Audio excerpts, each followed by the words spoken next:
I started officially in March, in the middle of March. I had always seen it. I've seen it before and secretly loved it. And I told my husband if I were ever to cover my hair, that's what I would do because it's so pretty. And my husband, one way or the other, he didn't think about it. And when we went to Israel, the first time in March, we went on a trip. We went on a trip with Chabad, with our Chabad group, and it was I forget the name of the trip, but it was life-changing for me. I've never been to Israel. My daughter's been 3 times already. She was like, Mom, where are you going? So I see wraps everywhere. And I kept telling my husband, it's meant to be, I have to learn to do this. So I went into a shop and I got a bobo and one pashmina, and I surprised him. I wasn't going to tell him when I was going to do it. So for my first Shabbat, I said, okay, I'm going to do it. And I wrapped. I didn't tell him, and I said, so what do you think? And he looked at me, and he's not demonstrative at all. He looked at me and says, beautiful.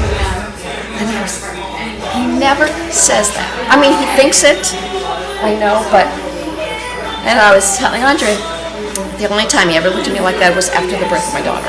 He was like beaming, and he said, beautiful. That was it.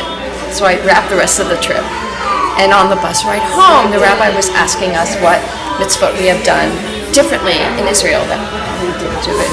My husband wrapped tefillin, and I was a puddle, don't ask. I was like, to watch him do that, I did it with a soldier. And so I said to the rabbi, I started wrapping it and love it. And he says, well, are you going to take it home? That's one thing about in Israel, is another thing about I mean, it's so easy. I blend it to the woodwork, but at home, not too many people. Where I live at Homestead, no.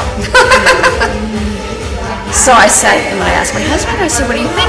Can I do this at home? And he said, if you want to. I mean, it was not a problem for him. It was not a problem.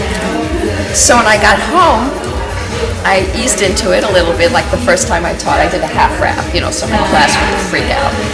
And then for Seder, it was first night Seder, I went to my sister's house, completely wrapped. And my family was like,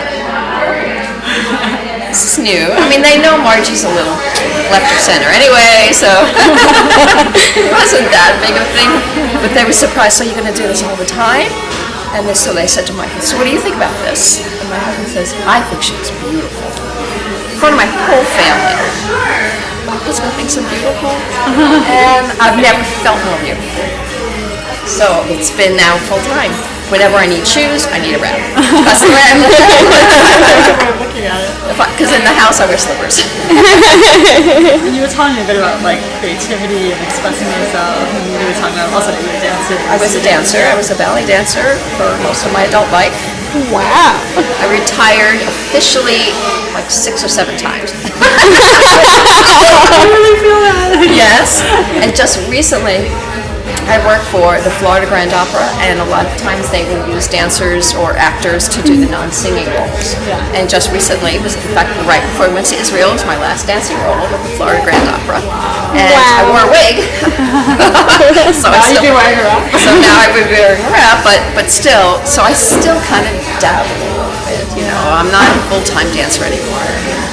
It's old bones are old bones. Anyone can look at it. But when you love something like that, it's you don't like But I think this affords me an expression of creativity that,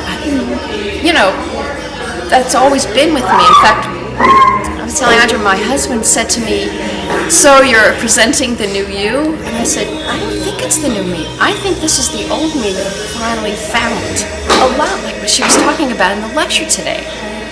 And with Kavanah, I wrapped for my cousin who is having a pregnancy issue, and she's past the danger point, and he's like, I just feel blessed. And I was telling my Rebbe, because I was explaining this to her, that why I'm so happy, and I said, I don't look at it that I have to do it. I look at it that I get to do this. I get to do this. I am privileged enough that I have the honor of wrapping my hair, and I get to do a mitzvah every single day, and it has changed my mornings. It's changed my day. That's amazing. And this is the truth. I mean, I'm getting misty. We all are. How lucky am I that I get to do this? Thank you so much for sharing this, because it's really how this feel, and you can just say that we hope that everyone gets to experience the similar joy that you're experiencing. Oh, I do. Every single day. It's really nice. It's really nice.